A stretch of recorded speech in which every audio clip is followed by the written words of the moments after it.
मुख्यमंत्री माझी लाडकी बहीण योजनेच्या लाभार्थी महिलांना ई-केवायसी करणे बंधनकारक आहे. परंतु ई-केवायसी केल्यानंतर काही महिलांना फायदा होणार आहे तर काही महिलांना नुकसान होणार आहे. आता कोणत्या महिलांना ई-केवायसी पूर्ण केल्यावर फायदा होणार आहे आणि कोणत्या महिलांना नुकसान होणार आहे याविषयीची माहिती आजच्या व्हिडिओमध्ये आपण पाहणार आहोत. तर पहा, मुख्यमंत्री माझी लाडकी बहीण योजना ही योजना महाराष्ट्र राज्यातील मध्यमवर्गीय, गरजू आणि गरीब परिवारातील महिलांना अर्थसहाय्य देणारी सर्वात जास्त लोकप्रिय योजना ठरली आहे.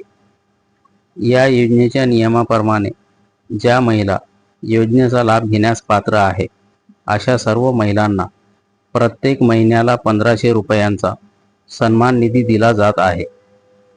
या योजनेचा लाभ घेत असलेल्या लाभार्थी महिलांचे व्हेरिफिकेशन करण्याकरिता राज्य सरकारने मुख्यमंत्री माझी लाडकी बहीण योजनेच्या लाभार्थी महिलांना ई-केवायसी करणे अनिवार्य केले आहे. ई-केवायसी करण्याकरिता राज्य सरकारने लाभार्थी महिलांना 31 डिसेंबर 2025 ही अंतिम मुदत दिली आहे. या मुदतीमध्ये सर्व लाभार्थी महिलांना आपली ई-केवायसीची प्रक्रिया पूर्ण करावयाची आहे. ज्या लाभार्थी महिला 31 डिसेंबर 2025 या मुदतीपर्यंत आपली ई-केवायसी पूर्ण करणार नाही त्यांना मुख्यमंत्री माझी लाडकी बहीण योजनेचा लाभ मिळणे बंद होईल.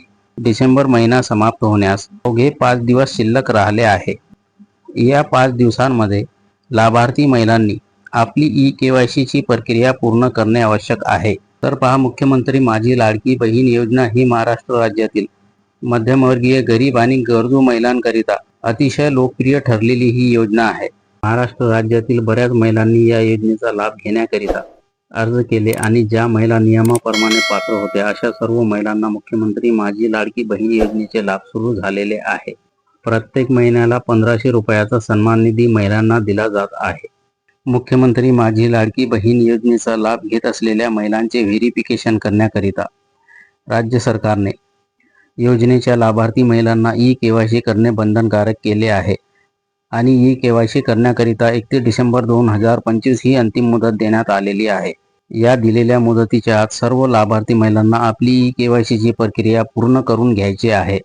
लाभार्थी महिलांपैकी ज्या महिला ई-केवायसीची प्रक्रिया पूर्ण करणार नाही अशा महिलांना योजनेचे लाभ बंद होणार आहे आणि राज्य सरकारने दिलेली मुदत समाप्त होण्याकरिता अवघे 5 दिवस बाकी राहिलेले आहे. राहिलेल्या 5 दिवसांमध्ये लाभार्थी महिलांनी आपली ई-केवायसी पूर्ण करून घ्यायची आहे, अन्यथा योजनेचे लाभ घेता येणार नाही. योजनेच्या लाभापासून वंचित व्हावे लागेल. 31 डिसेंबर 2025 ई-केवायसी करण्याची अंतिम मुदत समाप्त झाल्यानंतर मुख्यमंत्री माझी लाडकी बहीण योजनेच्या नियमांचे उल्लंघन करून ज्या महिलांनी योजनेचा लाभ घेतलेला आहे अशा सर्व अपात्र महिलांना योजनेच्या लाभार्थी यादीमधून वगळण्यात येईल आणि ज्या महिला मुख्यमंत्री माझी लाडकी बहीण योजनेचा लाभ घेण्यास पात्र आहे अशा पात्र महिलांनाच योजनेचा लाभ निरंतर सुरळीतपणे सुरू राहणार आहे. जानेवारी 2026 पासून खऱ्या लाभार्थी महिलांनाच मुख्यमंत्री माझी लाडकी बहीण योजनेचा 1500 रुपयांचा सन्मान निधी सुरू राहणार आहे.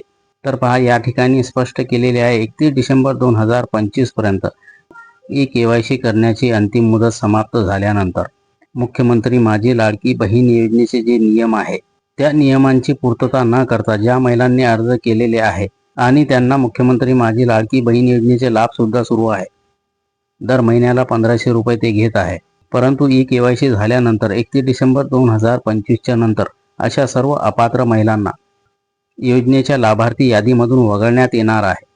परंतु ज्या महिलांनी मुख्यमंत्री माझी लाडकी बहीण योजनेच्या नियमाप्रमाणे नियमांची पूर्तता करत अर्ज दाखल केलेले आहे आणि योजनेचा लाभ घेत आहे अशा महिलांना ई-केवायसी झाल्यानंतरही नियमित सुरळीतपणे त्यांना योजनेचा लाभ सुरू राहणार आहे आणि जानेवारी 2026 पासून खऱ्या लाभार्थी महिलांनाच मुख्यमंत्री माझी लाडकी बहीण योजनेचा 1500 रुपयांचा सन्मान निधी सुरू राहणार आहे.